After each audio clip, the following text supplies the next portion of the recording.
En la ruta del conocimiento te asaltarán dudas que rayen los límites de la realidad, que amenacen tus certezas y confirmen tus dudas, que no te desvíen del camino de la verdad. Depende de ti. Haz parada en nuestra casa y hazte con la sapiencia necesaria para que no te desvíen del sendero de la verdad. Descubre con nosotros los misterios, crímenes, fenómenos inexplicables y diferentes temas de calado social que necesitas saber, sin ningún tipo de censura y con la máxima libertad.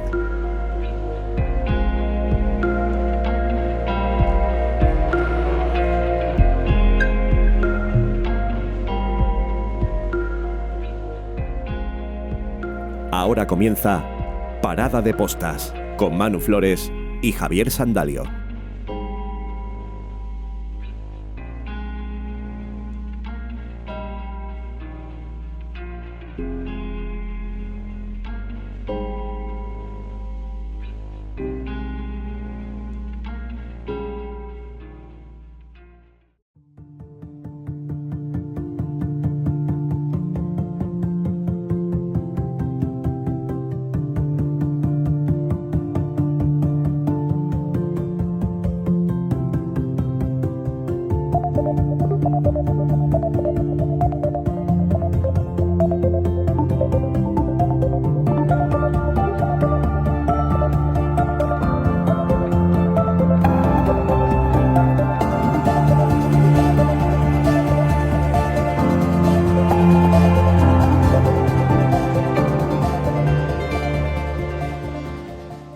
Bienvenidos a Parada de Postas. Hoy les traemos un episodio muy especial que promete hacer que se les erice la piel. Nos adentraremos en el fascinante y misterioso mundo de los vampiros, desde sus orígenes en la mitología hasta su representación en la cultura popular. Exploraremos cómo estas criaturas han capturado nuestra imaginación a lo largo de los siglos. Hablaremos de leyendas, historias y personajes, hasta de las creencias que han alimentado el mito del vampiro. Así que prepárense para un viaje nocturno lleno de misterio, suspense y un toque de oscuridad. Suban el volumen de sus auriculares porque comienza el programa 68 de Parada de Postas. Hoy, vampiros.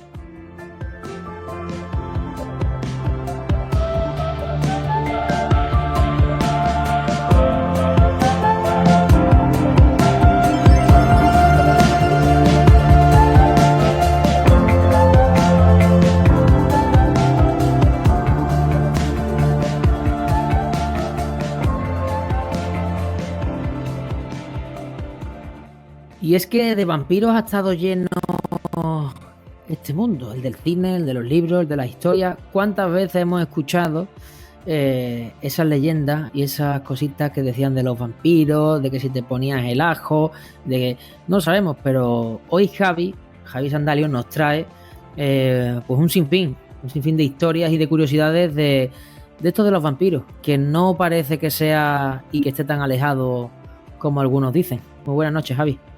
Muy buenas noches, Manu. Pues este es un programa que viene al pelo para los días que estamos viviendo de lluvia y tormenta, ¿no? Estos días que estamos sufriendo de danas y de tormentas y mal tiempo, ¿no? Nos lleva con una luz tenue y, como tú bien dices, con los auriculares en un buen tono para oírlo todo.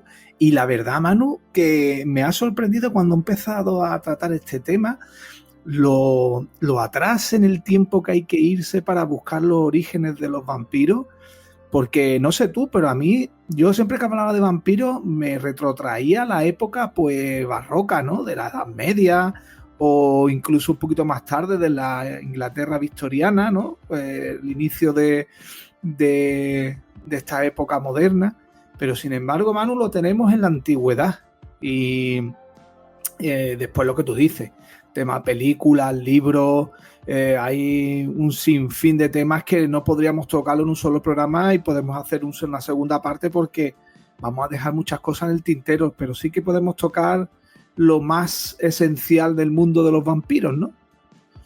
Para generar un poquito de curiosidad y de hype, para que nuestros oyentes siempre se quedan hasta el final, pero para tenernos un poquito así de emoción, te voy a hacer la pregunta, Javi, que quiero que me digas sí o no y me la desarrolles cuando toque.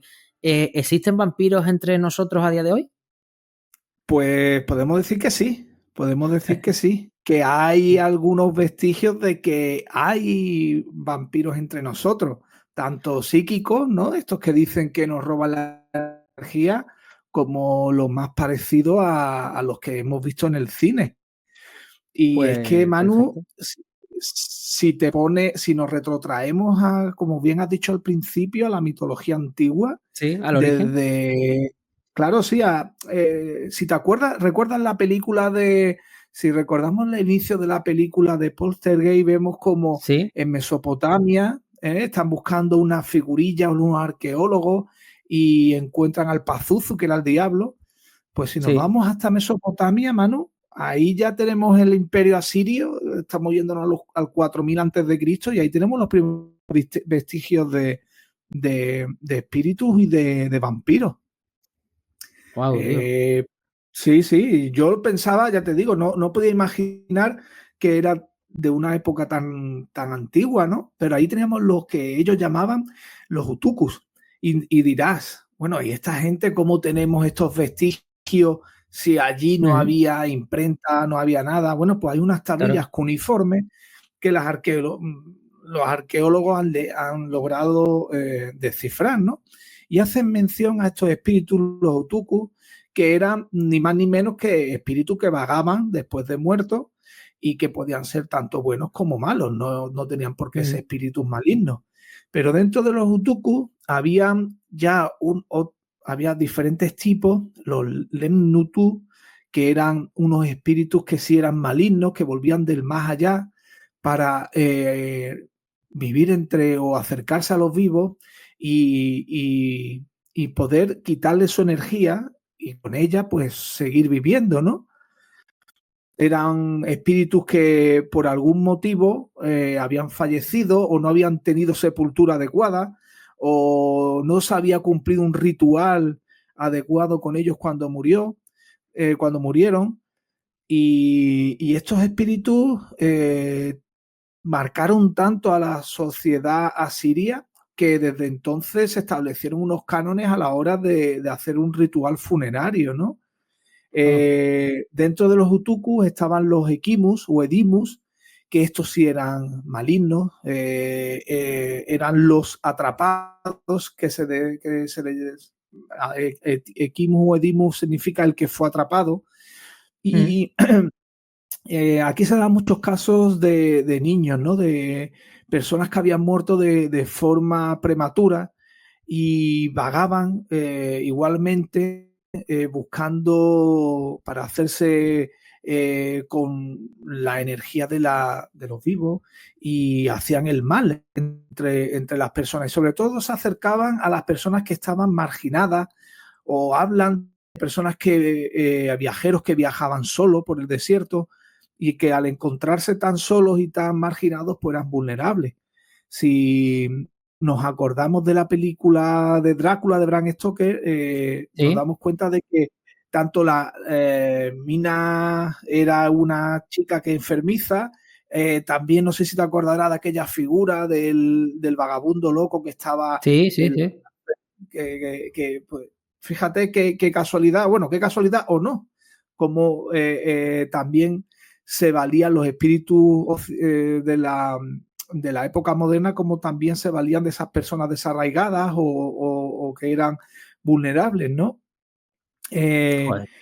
estas figuras, lo que sí, estos equimus, según las tablillas cuneiformes que tenemos, eran descritos como seres musculosos, mano, no eran descritos como esas personas blanquecinas, delgadas y que con los colmillos, ¿no? En este caso eran seres musculosos, eran espectrales, iban rodeados de un humo, una especie de humo, y bueno, pues daban de esa forma, te daban ese carácter de temeridad, ¿no? Pues también actuaban por la noche. Imagínate en aquellos tiempos donde la noche era tan larga, porque hoy tenemos muchísimos medios para alumbrarnos de día, ¿no? Pero por la noche, perdón, pero en aquellos entonces no, la noche nos hacía mucho más vulnerables a todos. Wow. Y has comentado antes, Manu, el tema de las hierbas que, bueno, de los ajos que se ponían en las puertas y Sí. demás, ¿verdad? Pues en aquella Ujú, época Asiria, los asirios, en las puertas y en las ventanas ponían unas hierbas para que no entraran estos seres a las viviendas. Hacían unos rituales y eran unos rezos también para ayudar a que estos espíritus no entraran dentro de las casas. Las únicas personas que podían con estos espíritus eran los magos y los sacerdotes. Una persona a pie no podía enfrentarse a ellos. Si nos hacemos una idea de lo que es en la actualidad los sacerdotes y los exorcismos y demás, pues un poquito van por ahí, ¿no? Siempre hay personas que tenían un poder derivado de Dios, pues que tenían unas cualidades superiores al resto de personas, ¿no? Pero dentro de los Equimus, Manu, si estos se pueden asemejar un poco a los vampiros, habían uno que eran los Alú, que estos seres sí eran de piel blanquecina, eran descarnados, no eran físicamente como una persona, y sí eran, se le veía los labios con costras de sangre y con colmillos. Se decía que eran bebedores de sangre. Normalmente eran personas que habían muerto de forma violenta y volvían al mundo de los vivos para buscar justicia, ¿no? Para venganza. Como todos los anteriores, también era por la noche cuando aparecían, y nuevamente hace referencia, Manu, a personas marginales y solitarias que son sus víctimas primordiales, ¿no? Los viajeros, como hemos dicho antes, personas que no tienen familia, personas que son enfermizas o que son vagabundos, pues esas eran sus víctimas preferidas. Como, si te das cuenta, Manu, cuando en la actualidad hemos visto cómo representa el cine o los libros a los vampiros, yo le veo bastante semejanza con esto. No sé tú cómo lo ves. Sí, la verdad que por lo que cuentas de los orígenes y precisamente de la mitología de los vampiros a lo que se ha representado hoy en día, la verdad que está claro que nace de ahí. Ahora, lo que yo te pregunto es, la ciencia, aunque ahora avancemos un poco más en la actualidad, pero la ciencia, ¿qué opina de los vampiros como tal? En la ciencia no hay nada establecido. Sí que es cierto, como ahora vamos a ver, que desde la época medieval, digamos, o la alta Edad Media, ya la Iglesia se empieza a interesar por estos temas. Fíjate, porque no termina la cosa aquí, tanto en Grecia, la antigua Grecia, como en Egipto, continúa esta tradición de los no muertos. Por ejemplo, en la antigua Roma. En la antigua Roma estaba la figura de la Lamia. Fíjate, es curioso, Manu, que tanto la antigua Roma como la antigua Grecia, las figuras de los vampiros están muy asimilados a mujeres, a figuras femeninas. Sí, en la antigua Roma, por ejemplo, que ya te digo, estaba la Lamia, que era un ente que adoptaba una forma de mujer, y que esta misma figura viene de la cultura de la mitología griega. Y según la mitología griega decía que era una hermosa mujer de la cual Zeus se enamora y transforma en un ser pues eterno, ¿no? Y esta figura, esta Lamia, pues valiéndose de sus dotes femeninas, pues se conseguía pues adoptar cualquier forma femenina que atrayera a los hombres, y con ello pues les chupaba la sangre, ¿no? Se alimentaba de su sangre. Tenemos también en la propia cultura romana a Estridente, la figura de Estridente, que esto, cuando lo estuve leyendo, me recordaba mucho a lo que hablábamos en el último programa con Israel Espino, porque son unas aves nocturnas parecidas a una especie de búho que actuaba por las noches y también se alimentaba de la sangre de las personas. Era un ente que, ya fíjate que el último programa con Israel Espino hablábamos ella también del tema de los búhos, lechuzas y demás. Pues aquí ya la cultura romana, la antigua Roma, estos seres ya eran identificados con el mal.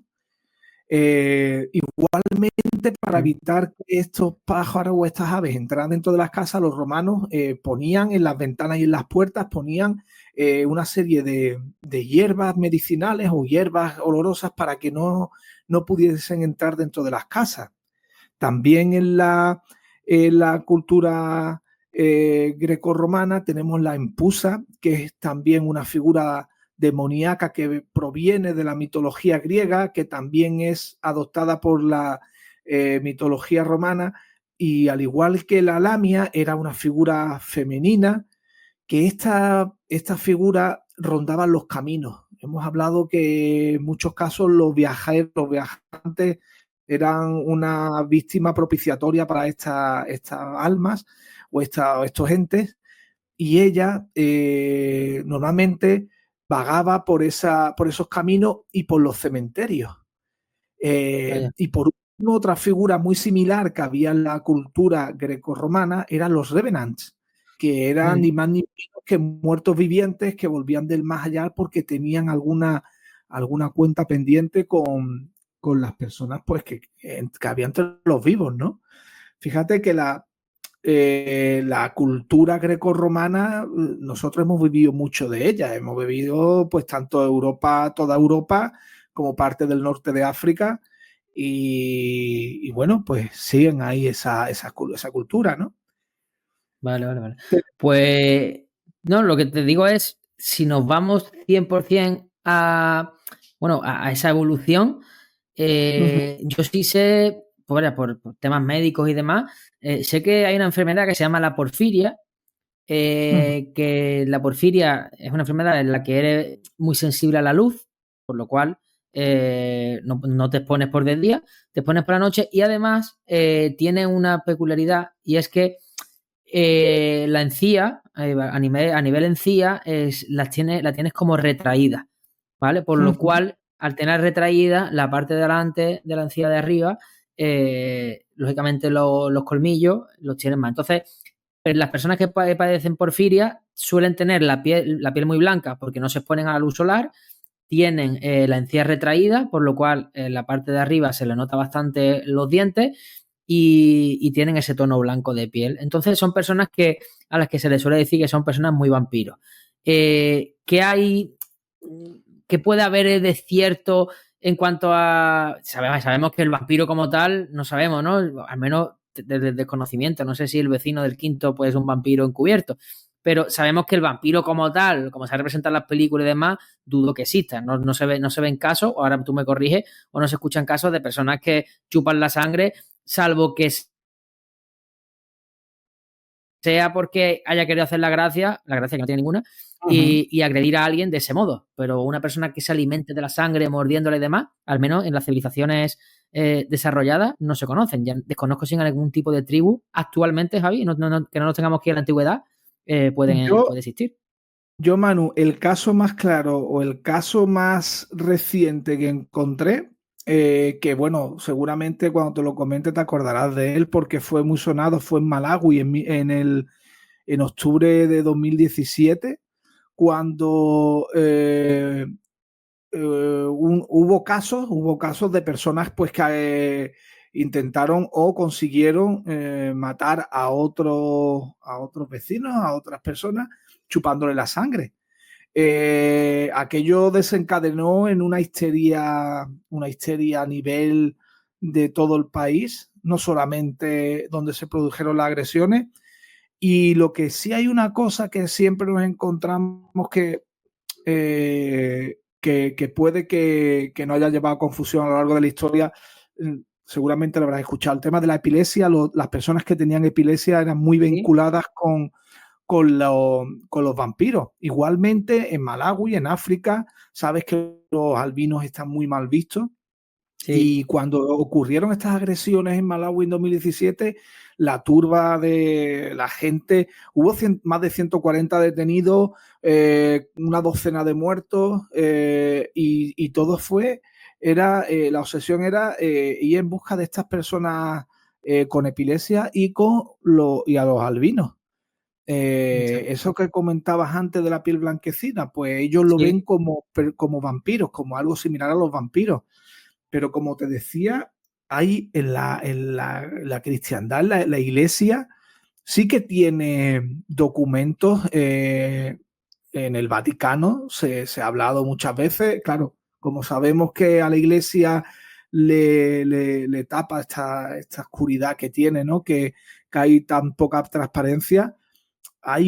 Por ahí se comenta, ¿no? Que en 1647 aproximadamente hubo un sacerdote, Leonardo Di Fiore, que era un archivista del Vaticano, el cual descubrió documentos que estaban encaminados a hablar de estos vampiros.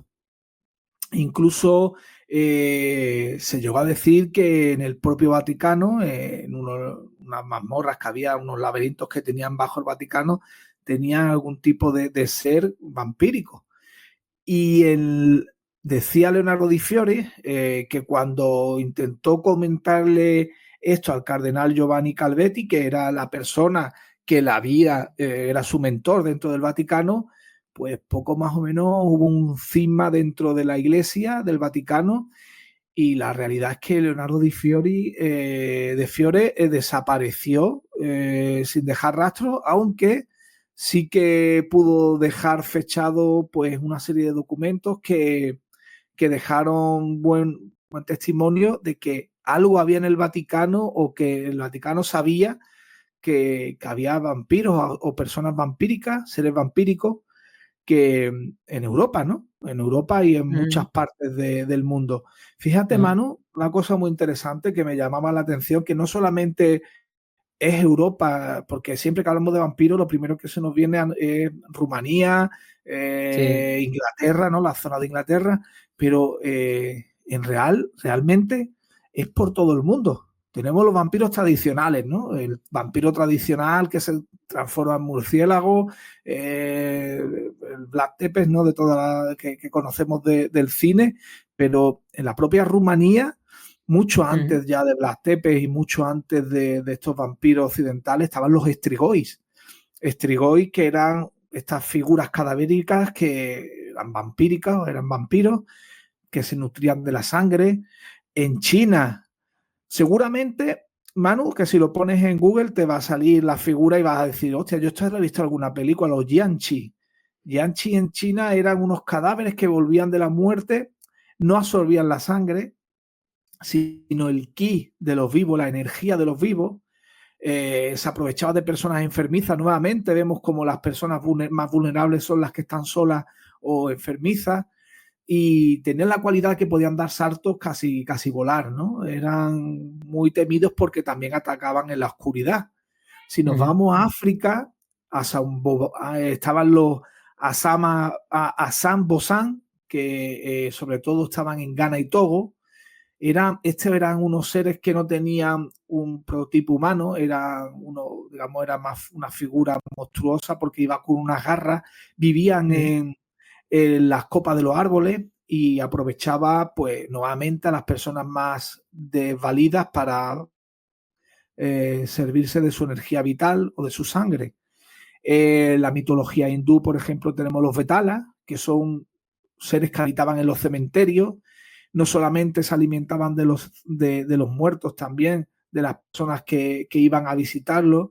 Los Vetalas hacían un nexo de unión entre los muertos y los vivos. Fíjate, Manu, es interesante porque en las playas de Bolonia, aquí ¿Bolonia Cádiz, Tarifa o vale. Bolonia, no, sí, porque Bolonia, Italia, no tiene playa.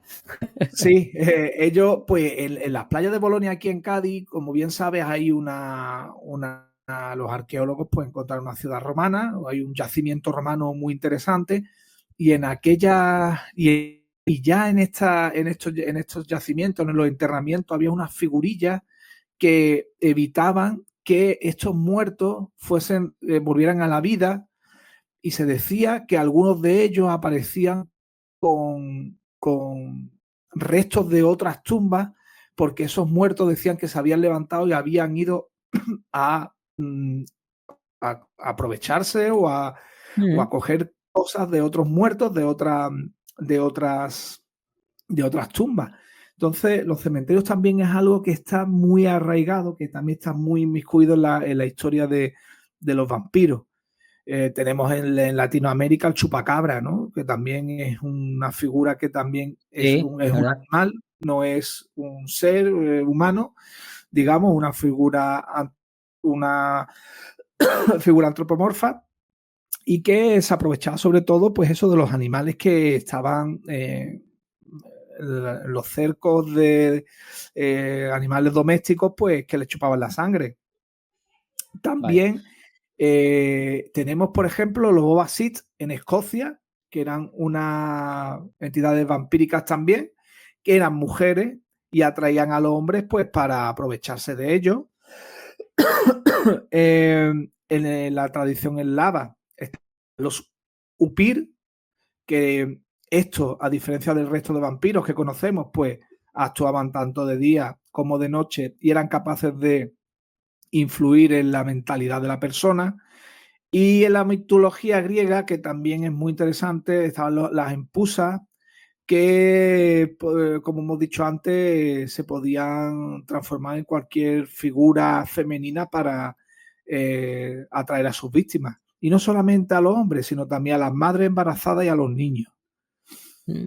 Sí, bueno, de hecho, a lo que comentabas de Malawi 2017, a lo que se dedicaron sobre todo estos animales, porque no tienen otro nombre, sobre todo era a los niños.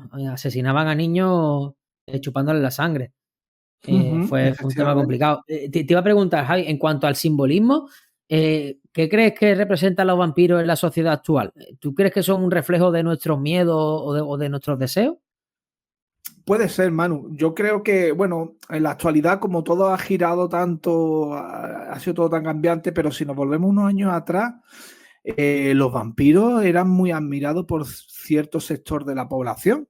Teníamos, acuérdate cuando estaba la serie esta que fue tan famosa, ¿no? Que eran de un hombre lobo y de unos vampiros, no recuerdo cómo se llamaba la serie, pero fue muy famosa. Bueno, serie no, ¿en la película de Crepúsculo te refieres? Efectivamente, la película, sí. Yo es que no llegué a verla porque creo que no era realmente como hemos visto siempre a los vampiros, ¿no?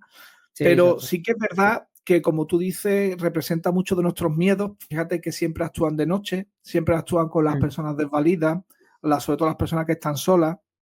Y sí que pienso que pueden representar mucho de nuestros miedos. Fíjate, Manu, comentabas lo de Malawi.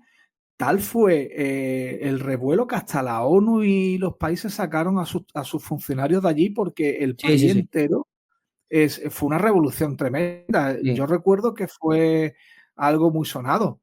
Y después, bueno, en la Inglaterra reciente, Manu, no hace tantos años, estamos hablando de los finales de 1800, principios de 1900, hubo pueblos poblados enteros que se abandonaron porque decía que entre sus moradores había vampiros y se crearon escuadrones, se crearon cuadrillas para ir a matar a esas personas, y hubo auténticas sangrías. No estamos hablando de hace tanto tiempo, no estamos hablando de la Edad Media. Tanto reflejaba el tema vampírico, tanto tema hacia las personas, que ya te digo que hasta se hacían cuadrillas para ir a matar a las personas que se sospechaban que eran vampiros. Si aquí hablábamos de la Inquisición española, nada tiene que ver con las matanzas que se produjeron en el norte de Europa. Pues yo te voy a decir también, porque ahora se me viene a la cabeza y la mayoría es decir, en todas las historias de vampiros, en películas y demás, los vampiros siempre son retratados como seres, como seductores, ¿sabes? Suelen ser incluso guapos o guapas los supuestos vampiros, y me resulta una dualidad tan extraña entre el bien y el mal de su naturaleza como vampiros, porque al final lo están representando siempre como seres a los que puedes amar. Y me voy, Javi, hacia la parte del vampirismo, ¿no? De esas personas, porque vamos a, lo digo por las personas que nos estén escuchando, de que, oye, ¿los vampiros existen o no existen? Bueno, que cada uno piense lo que quiera. Pero vámonos al día de hoy, al día a día. Personas que practiquen el vampirismo. Sabemos que el vampirismo se puede practicar el sanguíneo, sabemos que hay gente que se alimenta de sangre y pues se alimenta, que bebe sangre porque le gusta, y otras personas que pueden hacer vampirismo emocional o psíquico, ¿no? Como lo quieran llamar. Eso, Javi, a día de hoy existe. Eso sí es una realidad porque hay estudios, es ciencia, y hay personas que lo predican, de que tienen esa forma de vida, que es el vampirismo. Y el vampirismo viene, lógicamente, de todo el origen que has comentado antes. Pero, ¿cómo nos comemos esto, Javi? Es que eso que estás diciendo, el tema del vampiro psíquico, eso se habla y se dice mucho. No sé si. Yo no he encontrado ningún estudio científico que lo acredite porque ya sabemos que el tema cientificista es muy complicado y no suelen hacer investigaciones de este tipo, pero sí que es cierto que hay por ahí, no sé, lo hemos escuchado desde hace mucho tiempo, eso de que esta persona me quita la energía, ¿no? No quiere decir que sea una mala persona y que quiera robarte la energía, sino que ella sin quererlo te está quitando la energía y muchas veces dices, joder, estaba con esta persona y parece que vengo de hincharme de correo, de trabajar, porque es que vengo fundido. Y es cierto que eso algo hay. Yo sí creo que algo hay. En cuanto a beber sangre como tal, yo creo que muchas veces es algo que es lo que tú has dicho antes, Manu. Creo que hay gente que se quiere hacer pasar por vampiro y coge esta costumbre o quiere hacer esto para llamar la atención, ¿no? Para ser más... Acuérdate, no recuerdo ahora mismo qué reina fue, pero me gustaría buscarlo. Una reina que mataba a todas sus doncellas para bañarse en sangre a fin de conseguir la eterna juventud. Estamos hablando de la Edad Media probablemente y estaba extendido aquello de que se mataban a niños y creo que algún reportaje de Cuarto Milenio he podido ver que en la España no tan antigua se mataban a niños para beber la sangre de ellos y conseguir curar enfermedades. O sea que el tema de la sangre es una cosa que tiene su no sé si tradición o tiene algo ahí. A ver, yo, en cuanto a lo que comentas del vampirismo emocional y psíquico y demás, que dices que las personas es posible que no se den cuenta que lo están haciendo, pero tú, sin embargo, sí te das cuenta de que esta persona, cada vez que estoy con ella, me quita la energía. Yo, por lo que me está informando del tema del vampirismo, que sé que hay personas que lo practican, ahora te comentaré un poco la información que yo he podido constatar.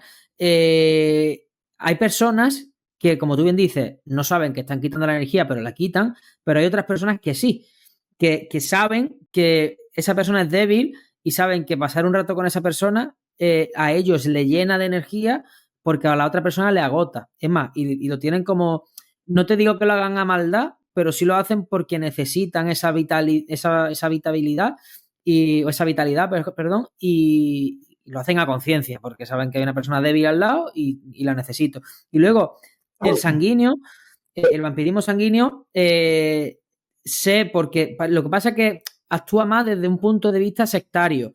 Y con esto no quiero... A ver, todas las sectas son complicadas, pero digo sectario porque son grupos muy reducidos de personas, suelen consumir sangre de personas o de animales, pero no sacrificando a... Por ejemplo, ¿qué me dice a lo mejor de los masái? Que los masái se beben la sangre de las cabras o de las vacas, ¿sabes? Entonces, es un tipo de vampirismo el tomar la sangre. Bueno, es un ritual que hacemos nosotros como tribu, ¿vale? Pero ¿hasta qué punto lo podemos extrapolar, ¿sabes? Y luego es importante destacar que el vampirismo, en cualquiera de sus formas, ya sea la psíquica o la sanguínea y demás, que es lo que te iba a comentar, yo creo que es una subcultura y que no está relacionada con la mitología tradicional de los vampiros como criaturas sobrenaturales, que yo creo que a todos los oyentes les está quedando claro que no estamos diciendo que sean seres sobrenaturales, sino que son como modos de vida.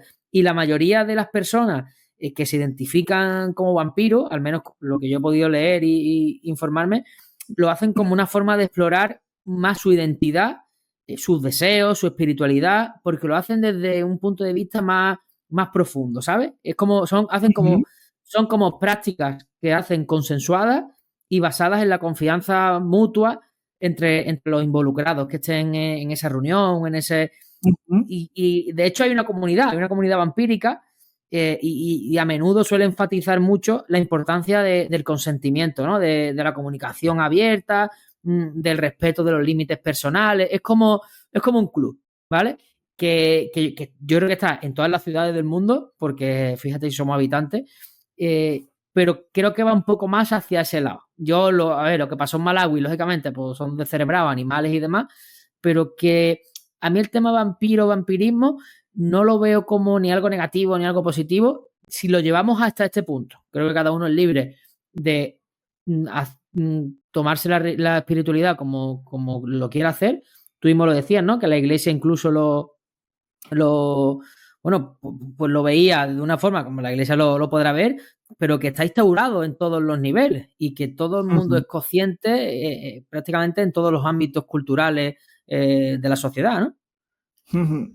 Yo pienso, Manu, lo que te comentaba antes, como desde el punto científico no hay un estudio claro del tema de la energía, y eso sí que lo hay del tema sanguíneo, lo que has comentado antes, la enfermedad esta, ¿no? Las personas que beben sangre.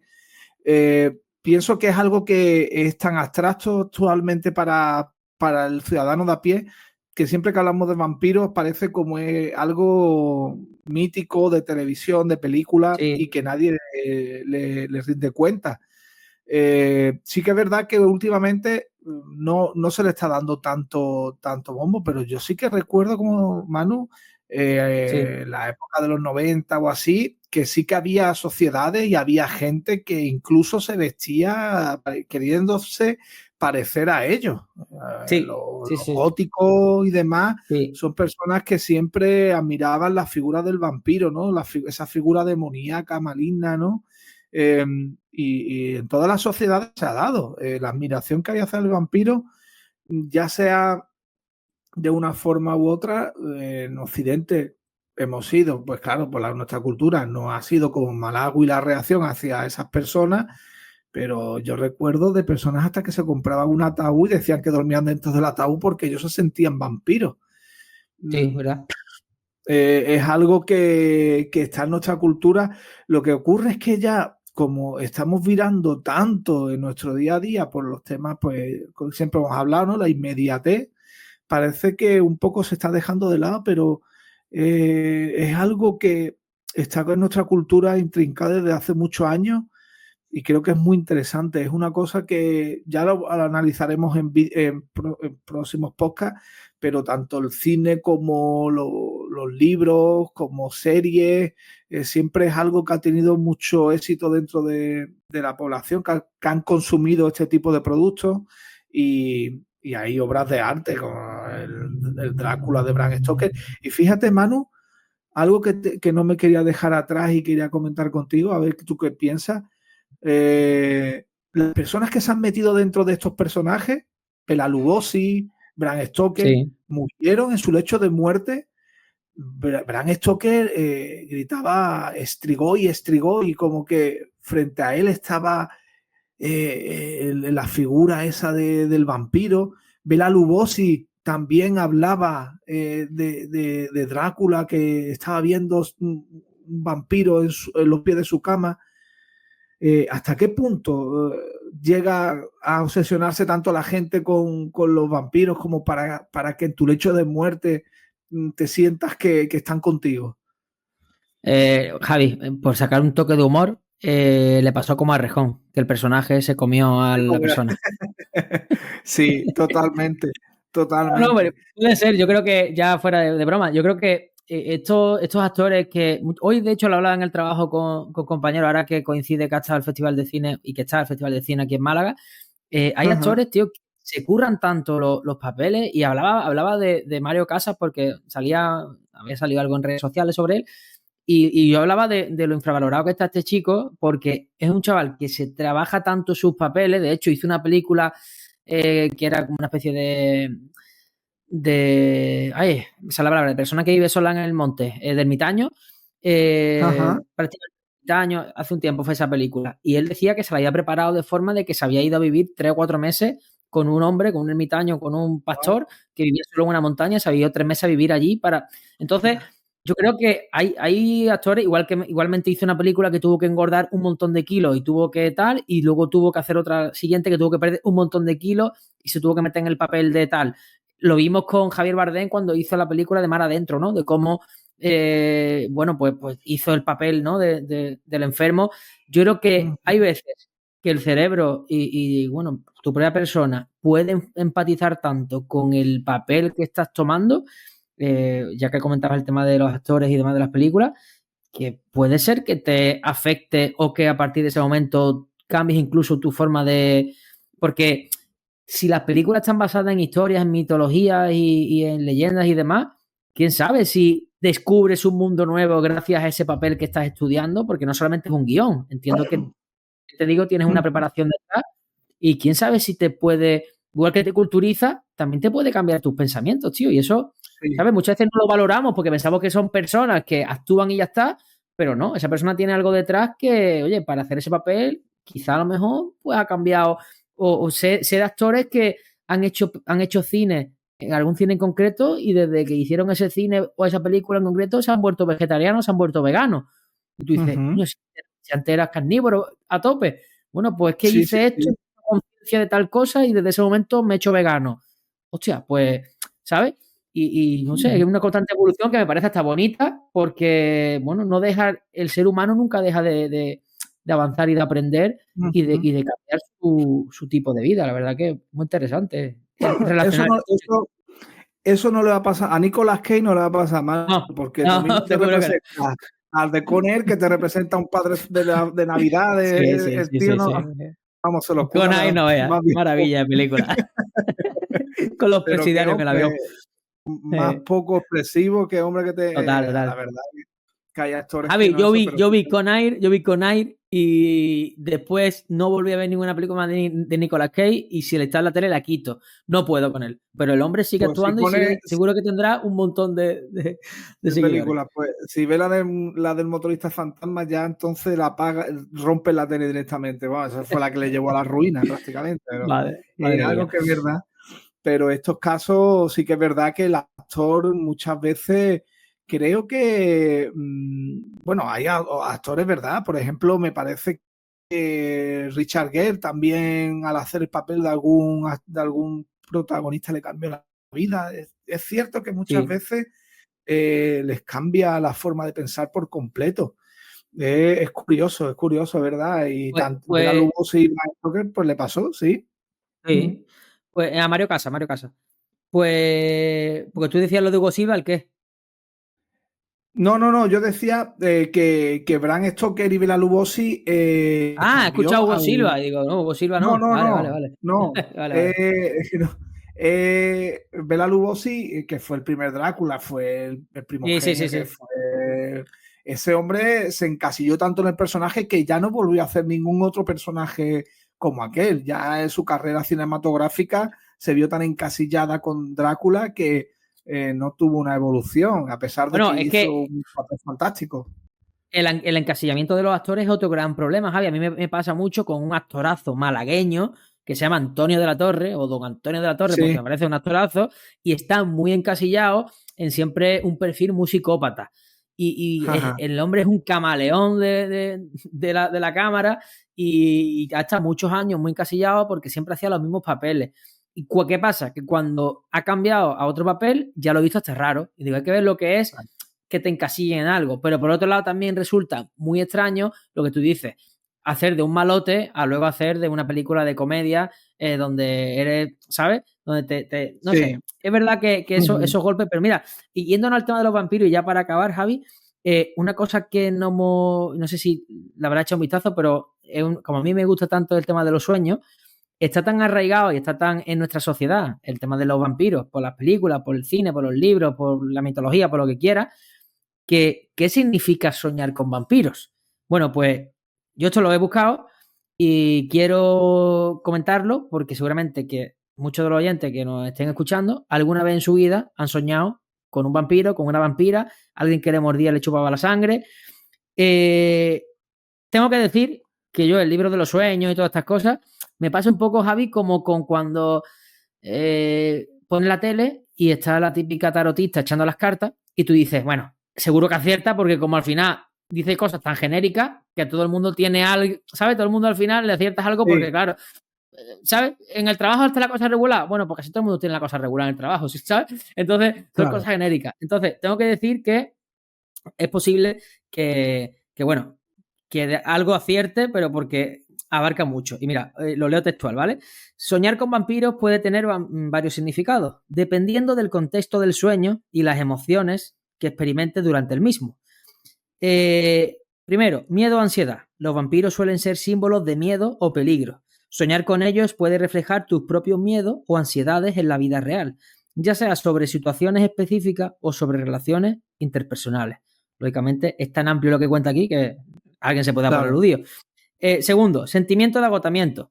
Los vampiros se alimentan de la energía de otros, por lo que soñar con ellos podría indicar que te sientes drenado o agotado por personas o situaciones en tu vida que están consumiendo tu energía. Lógicamente, todo el mundo estamos cansados del trabajo, cansados de... porque en la casa con los niños tenemos mucha faena, ¿sabes?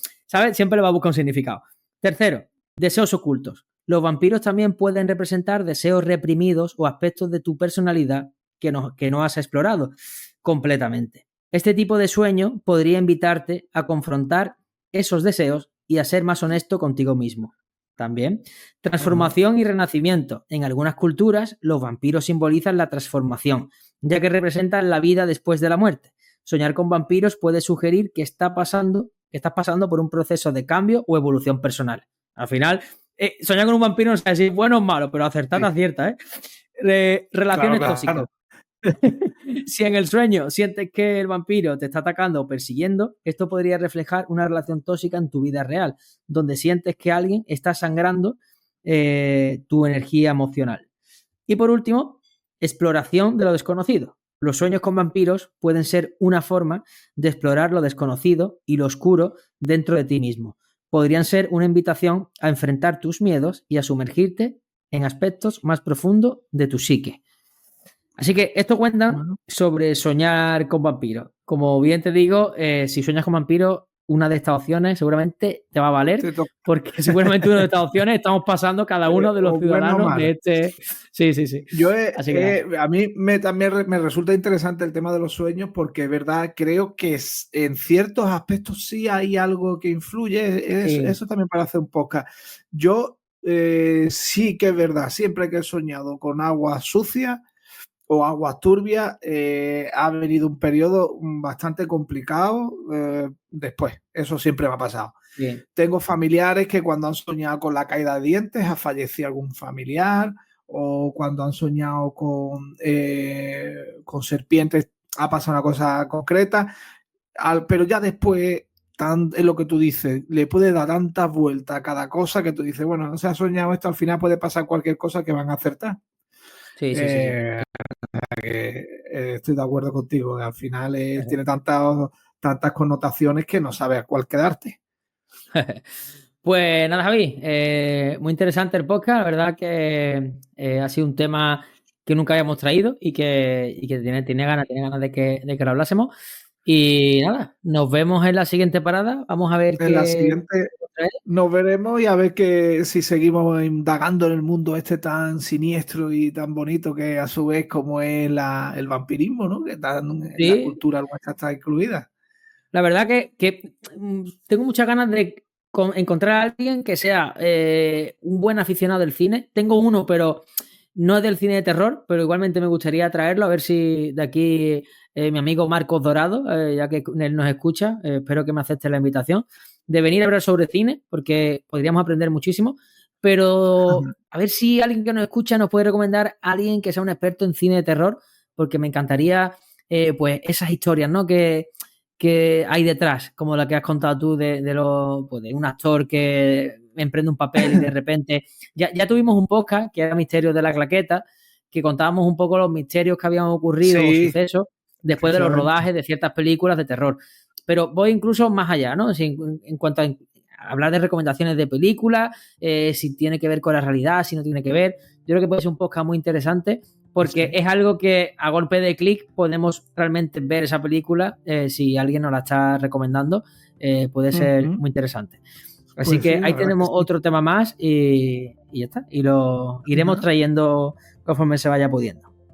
Estupendo, pues a ver si alguien se ofrece para que lo podamos traer a nuestra parada de postas y que nos culturice. Pues si os ha gustado este podcast, ya sabéis, le dais un me gusta, lo compartís, que nos sirve de mucha ayuda.